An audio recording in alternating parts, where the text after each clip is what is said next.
They call it democracy. They call it democracy. And they call it democracy.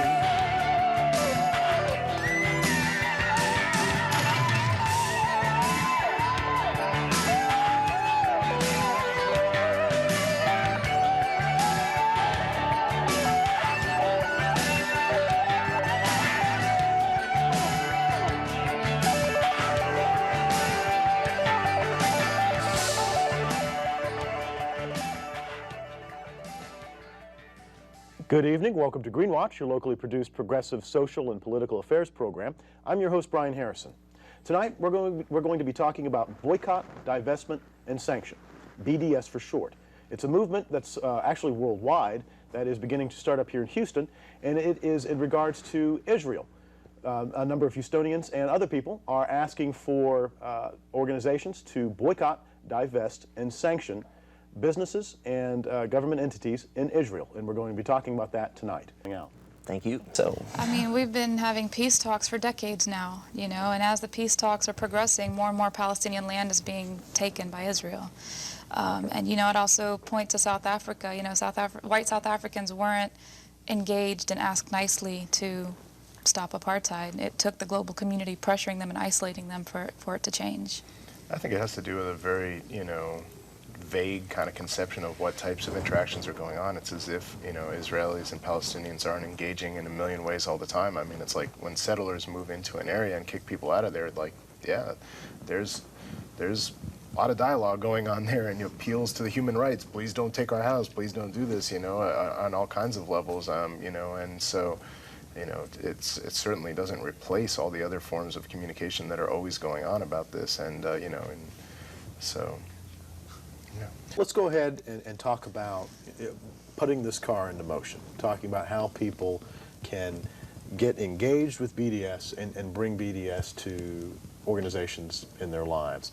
A number of you, I think probably all of you, are involved with trying to get KPFT 90.1 to sign on to BDS. Can you tell us what's going on with that situation? Rob, I'll turn to you since you're on the ad hoc committee. As I said, I was on the committee, yes. So, for folks that are not aware, starting in December, KPFT gave open journal slots to the Israeli consulate, which violates the call for BDS and also didn't make a lot of sense to people that think KPFT, is a station about promoting peace. So a lot of activity came out of that, and one thing that came together was an ad hoc group that really felt like the thing that would, the thing to fight for, the thing that really made us upset was that KPFT is promotes peace and should respect the call of this nonviolent popular movement, and that we would really like for the local station board to pass a proposal that supports the BDS call. And so we've revised it a couple of times, and it's taken actually much longer than we thought. We sort of thought, like, this is a no-brainer. KPFT supports peace, like the BDS call supports peace. And I think we have a shot at it passing, but it's been more difficult than and we need signatures. You can sign on now at kmaw.net/BDS. Sign on to the petition, read the frequently asked questions, look at the current signatories. I mean, we have a really distinguished list of signatories now. I mean, every element of the Houston peace and justice community.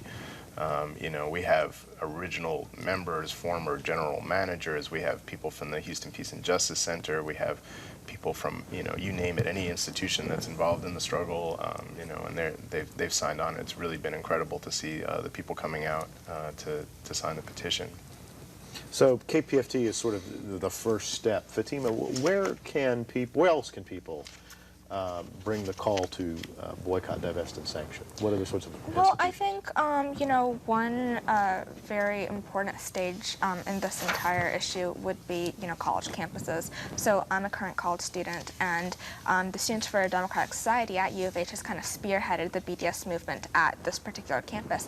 And there are campuses, all over the nation, all over the world that are also participating. So you can sign on with them to try to encourage your university to divest, because a lot of universities do invest in companies that directly contribute to Israel's violations of human rights.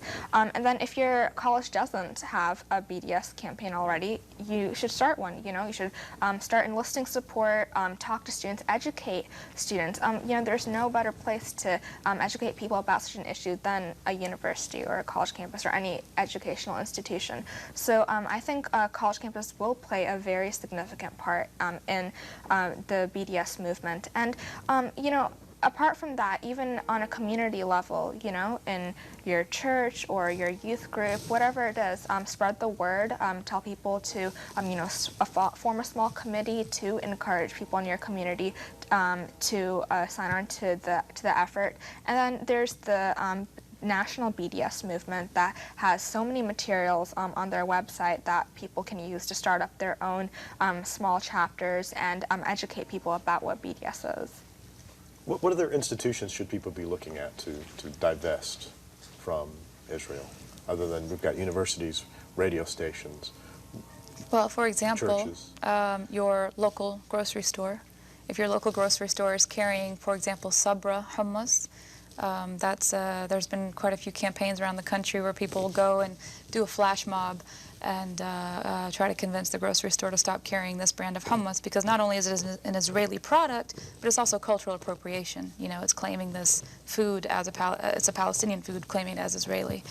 And we actually have a video clip going on as we talk about a flash. What did you call it? Flash mob. A flash mob, a group of people protesting the use of Israeli products for marketing. Boy, there's no flash. Yeah, but it just The shows flash refers to it being organized quickly. Exactly. I just saw Sabra at the Kroger on Montrose carries Sabra hummus. So something to think about, people out there. So we're heading over there right now. Right after 10 the minutes, show. flash mob. So why is it important for people watching either at home today or on the internet afterwards? Why is it important for them to hook into boycott, divest, and sanction and do something? I think that, what this is a call for justice for the Palestinian people, and particularly the people that are watching today, all of which are American taxpayers, have got a responsibility to stand up to the U.S. government and to the Israeli government and say that we do not accept this. This is it's a moral quest, what's happening. There's a very deliberate effort to ethnically cleanse the land of Palestinians. And it's really mind-boggling that this type of injustice is allowed to occur the way that it's happening today, with U.S. government continuing to say that they will do everything they can to stop the quote-unquote delegitimization of the State of Israel. This was a new statement that came out today. Regardless of the fact that there is no State of Palestine recognized today, So I think it's important for people to stand on the side of justice, to stand on the side of human rights. I mean, this is South Africa. This is Jim Crow. This is, this is the quest for human rights and the quest for justice. And it's important for people to take a stand, because without taking a stand, you're paying for the destruction of the Palestinians. Rob? Why is it important for people watching to be active in BDS? I'd basically echo what Nick and Hadil said, that it's a compelling moral issue. I think that looking at researching social movements in the past that have fought, as Hadil said, Jim Crow, which was apartheid in the U.S. South, and fighting, in solidarity with South Africa. I think that there will be a time when people will look back at this period of history and be just shocked that it took people so long to stand up to the egregious human rights abuses that are being committed and supported with our tax dollars. Nick, why should people get involved, and how can they get involved? Well, I mean, I think that, the thing about this is that this problem is solvable. This is not as messed up as, the situation in the continent of Africa, where it's just I can't even imagine how the solution to Africa's problems, Israel-Palestine is not impossible. It's one of these things in the world that I can actually, conceive of a solution.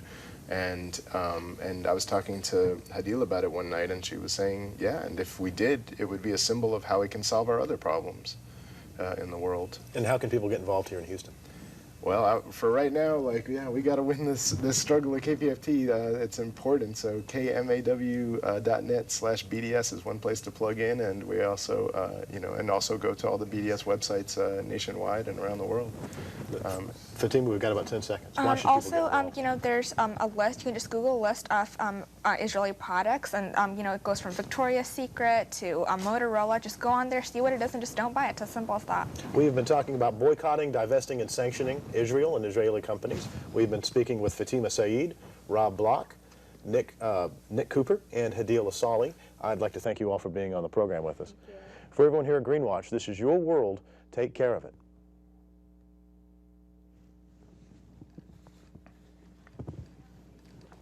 All right. We're still on. The credits are rolling. No. Israeli apartheid. Think what you buy or make it at home. See it at the store, just leave it alone. Sovereign tribes, war crime.